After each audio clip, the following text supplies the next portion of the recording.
अब आपके साथ राजनीति की एक ऐसी कहानी शेयर करेंगे जिसमें सरकार के विरोध के लिए दिन को रात और रात को दिन कहा जा रहा है। इस कहानी के मुख्य किरदार हैं कांग्रेस पार्टी के सांसद राहुल गांधी। और इस कहानी के कथानक को आगे बढ़ाने से पहले हम आपको राहुल गांधी का एक बयान सुनाना चाहते हैं, आप भी सुनिए।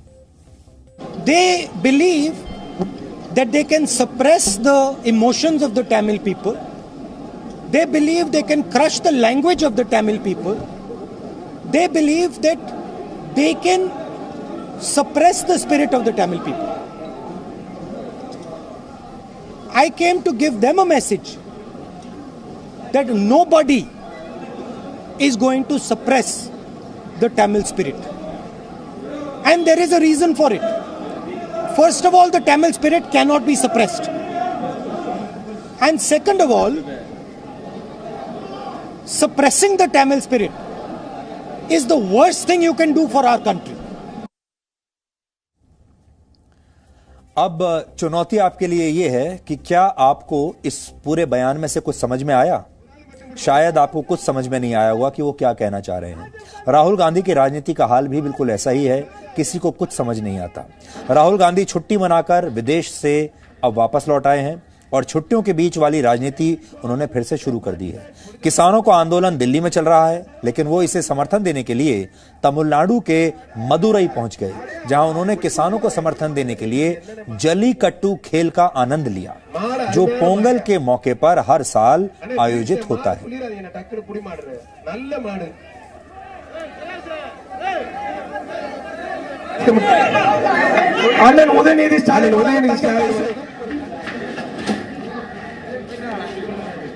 तो राहुल गांधी को कांग्रेस में तो जरूर राजकुमार कहा जाता है, लेकिन यहां वो आम लोगों के साथ बैठकर जल्लीकट्टू का आनंद भी ले रहे हैं और उनके साथ खाना भी खा रहे हैं, दक्षिण भारतीय खाना खा रहे हैं, लोकल जो उनका जो भोजन होता है। यहां उन्होंने दिल्ली में 50 दिनों से जारी किसान आंदोलन पर अपने विचार रखे, जबकि वो दिल्ली के किसान आंदोलन में अब तक एक बार भी नहीं गए हैं। यानी वहां तमिलनाडु में बैठकर वो दिल्ली के किसानों का समर्थन कर रहे हैं। The government is not just neglecting them.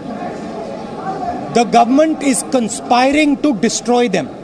There is a difference. Neglecting is you ignore them. They are not ignoring them. They are trying to destroy them. They are trying to destroy them because they want to benefit 2 or 3 of their friends. They want to give what belongs to the farmer to 2 or 3 of their friends.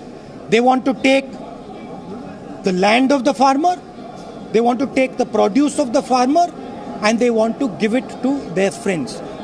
That is what is happening.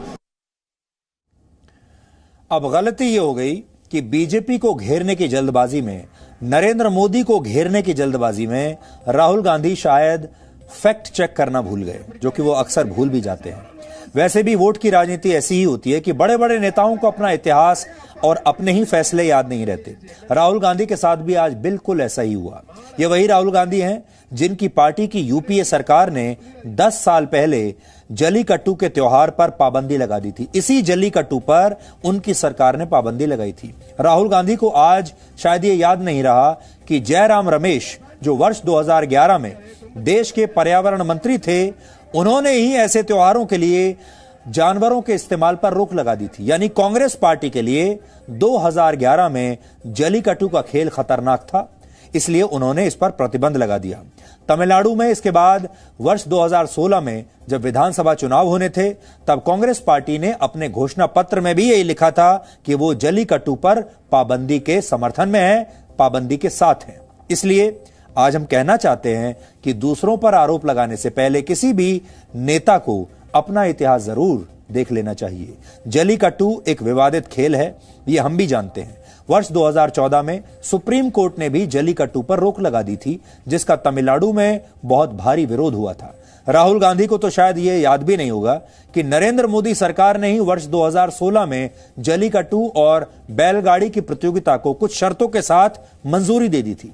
अगर जल्लीकट्टू तमिल संस्कृति का इतना अहम खेल है और हिस्सा है, तो राहुल गांधी को यह जरूर आज बताना चाहिए, तो फिर आखिर उनकी पार्टी ने वर्ष 2016 में इस पर प्रतिबंध का समर्थन क्यों किया था।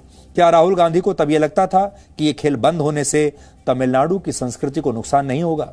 लेकिन राहुल गांधी को अब ये सब बातें याद नहीं आएंगी। उनकी भूलने वाली इस बीमारी की वजह भी आपको जाननी चाहिए, और वो वजह है तमिलनाडु का विधानसभा चुनाव, जो कि इसी साल अप्रैल या मई में होने वाला है। बस अब कुछ ही महीने बचे हैं। तमिलनाडु में कांग्रेस को उम्मीद है कि डीएमके से गठबंधन करके वो सत्ता में लौट सकती है, और राहुल गांधी को जलीकट्टू में वोट की संभावनाएं दिख रही हैं। इसलिए आज उन्हें यह खेल अचानक अच्छा लगने लगा है।